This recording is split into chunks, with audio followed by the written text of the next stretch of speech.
bonsoir à toutes et à tous. Merci de m'avoir invitée. C'est vrai qu'en général, j'ai plutôt décidé de rester silencieuse parce que je suis porteuse d'une parole tellement désespérée que j'ai décidé que c'était trop dur.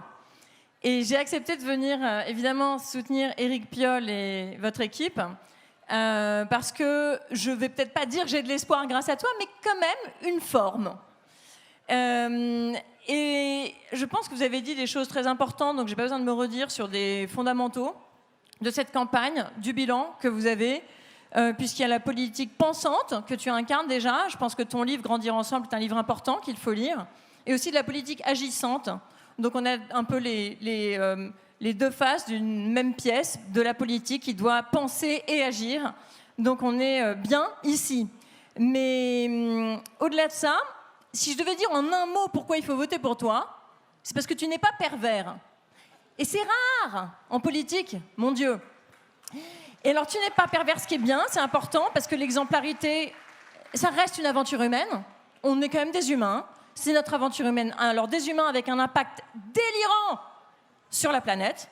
Délirant, on est fous. Des bêtes, même pas des bêtes, c'est insultant pour les bêtes. Des fauves lâchés, mutés, qui sont en train de tout détruire autour de nous, sauf à Grenoble. On arrive à Grenoble, j'ai l'impression qu'à Paris, on est attardé. Je me suis dit, mais qu'est-ce que c'est que cette ville transformée ? Alors, je n'ai pas quitté Paris parce que j'aime quand même vraiment Paris. Défendre les Parisiens quand même. Hein. Non, mais j'adore Paris. Et Paris est en train de se transformer. Mais c'est vrai qu'on a quand même un gros travail à faire qui a été vraiment entamé par Hidalgo, que je soutiens très ouvertement. Mais voilà, donc en un mot, il faut voter pour Piolle parce qu'il n'est pas pervers. Mais aussi parce qu'il a une méthode qui permet de neutraliser les perversions. Et c'est ça qui est important. L'exemplarité et la méthode. Et finalement, dans cette aventure très courte politique, assez... je ne ferai pas de commentaires, mais qui n'a pas été glorieuse, qui a été la mienne, j'ai vu à quel point il suffisait de mettre le mot politique pour qu'arrive un peuple de l'ombre, en fait, une espèce de ramassis d'ordures, excusez-moi. C'est pas grave. Avec des gens formidables, évidemment, des gens formidables qui, malheureusement, ne sont pas la majorité. Et donc, il faut, pour neutraliser la perversion de l'esprit humain, quand il n'y a pas de méthode, il faut de la méthode. Et c'est seulement la méthode, une façon de travailler ensemble, qui permet à chacun d'être à sa place, à chacun de savoir ce qu'il veut faire, ce qu'il peut faire. C'est pour ça que la façon dont vous avez géré ici la ville permet d'amener les humains à leur meilleur et dans une aventure politique commune, de faire ressortir ce qu'il y a de mieux en nous plutôt que ce qu'il y a de plus minable. Et on est tous vulnérables, autant qu'on est. Et personne ne peut se dire tout à fait plus moral que l'autre. On se rend compte que dans cette aventure-là, si la politique, si les partis notamment, font ressortir ce qu'il y a de pire en l'humain, c'est que clairement, il y avait un problème de méthode et que je pense, ici, vous avez commencé à vraiment expérimenter une façon de travailler ensemble qui devrait être, à mon avis, déployée à bien plus large échelle au niveau de tout notre territoire. Donc, je ne vais pas durer trop parce qu'à mon avis, on a besoin J'avais beaucoup de choses à vous dire. Tu peux encore sur la dire parésia. Non, mais je pense qu'on manque un peu de temps là. Je crois que. Non, tu peux dire encore quelques mots. Y a pas Alors, de je vais problème. dire quelques mots de plus. Ouais. Je dirais que comme vous savez, je ne sais pas si vous êtes fanatique de Michel Foucault, mais qui a quand même beaucoup pensé la démocratie. Alors, s'il y a un livre à lire, il faut lire Le courage de la vérité, parce que la pratique de la parésia, cette parole de vérité, c'est le problème de la démocratie, puisque la démocratie est un régime de la séduction.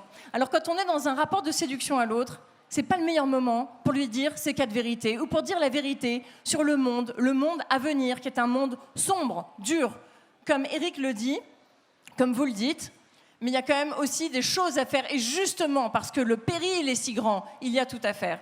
Et donc ici, cette méthode que je vois, c'est une méthode expérimentale en effet, de la démocratie à grande échelle, qui permet d'inventer notre quotidien, de gagner en liberté. Je pense que c'est quelque chose qui est très intéressant, qu'il faut déployer à plus grande échelle. Donc je vais juste vous dire, c'est pas pour conclure, j'aurai un truc à vous dire en conclusion. Ça marche. Je vais vous lire quand même une toute petite citation, et je vais vous faire deviner de qui elle est. D'accord ? Vous écoutez bien. Elle est tout à fait banale, hein, mais elle est quand même très importante.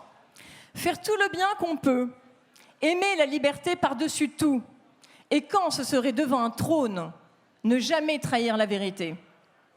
Alors, les paris sont ouverts? Allez-y, moi je ne sais pas. Hein. Non? Non? Personne? Eh bien, c'est Beethoven. Ah ben... On fête 250 ans cette année, les 250 ans de sa naissance, et on voit dans la radicalité de Beethoven, dans cet esprit des Lumières qui a été contaminé par les idées, la puissance des idées qu'on retrouve dans la puissance de sa musique. Puisque vous êtes un laboratoire de transformation, puisque vous avez fait la transformation, comme Mathieu l'a dit très concrètement avec des exemples que je n'ai pas besoin de reprendre. Et vous connaissez mieux que nous, de toute façon, ce serait ridicule que des Parisiens viennent vous parler de la transformation de Grenoble. Donc, puisque vous êtes ce labo, moi j'ai envie de vous demander de vous donner une mission supplémentaire à celle que les deux femmes nous ont présentée comme priorité de lutte contre les violences faites aux femmes, ou les discriminations et toute forme de violence faite aux femmes, c'est de prendre à bras-le-corps l'invention de la recette magique qui va nous permettre de protéger l'enfance. Parce qu'on a parlé de violences faites aux femmes, mais vous savez qu'il y a 20 à 30% des enfants qui sont abusés sexuellement. Et qu'il y a un enfant qui meurt tous les 5 jours en France sous les coups de ses parents. Et personne n'a la recette. On ne sait pas faire. On a des services sociaux, on a des services de protection à l'enfance. Mais on n'a pas trouvé la façon de faire en sorte que cette immense violence primitive, primale, la première, cesse.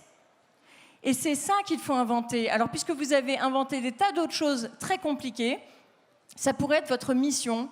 Parce que je pense qu'un maire, dont le premier chapitre dans son livre commence par, c'est son titre, oui. S'entraîner à parler d'amour, pour un livre politique, un maire qui ose écrire ça est un maire qui est peut-être à la hauteur de nous trouver la solution pour amener de la douceur dans la vie de nos enfants, parce qu'il n'y a pas de société qui ira bien si on laisse les enfants sous les coups sexuels ou sous les coups de leurs parents ou de leurs proches. Donc voilà, ce sera ma mission personnelle que je donne à cette équipe formidable. Et bonne chance. Merci beaucoup.